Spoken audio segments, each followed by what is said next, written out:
Ong wilahing jati awi kena mas tuhu bawana langgeng.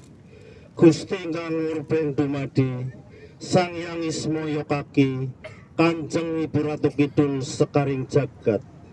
Dinten menika Minggu tanggal 31 Juli 2022. Kaula lan sedaya putra wayah kaki tunggul sabda jati daya among raga nggih menika badhe nireksoan dumateng para leluhur lan para pangreh gaib wonten ing tlatah wewengkon Samudra Kidul lan sederengipun kaula lan sedaya putra wayah nyuwun gung ing pangapunten menawi wonten kalepatan lan kekiranganipun.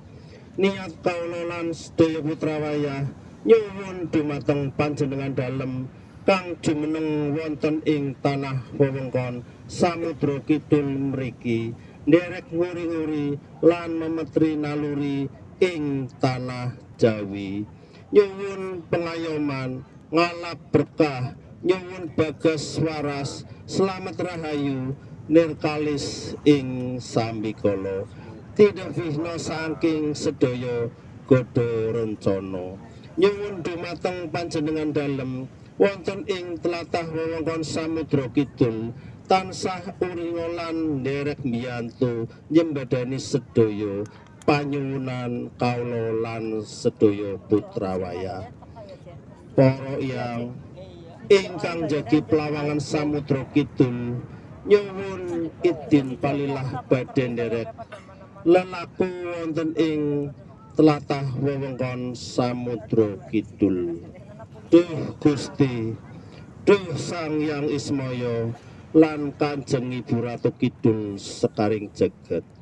Mugi tansah ngayomi, ngampingi lan nyampangi kaula lan sedaya putra wayah kaki.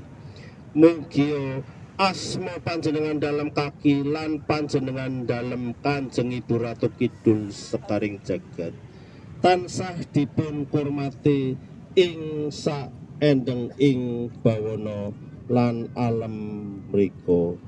Ing kalenggahan menika sedaya para putra wayah ngaturaken sesaji larungan menika menawi wonten kekiranganipun nyuwun gung ing pangapunten kagem sedaya putra wayah kaki. Mugi kasembadan tansah kasembadan.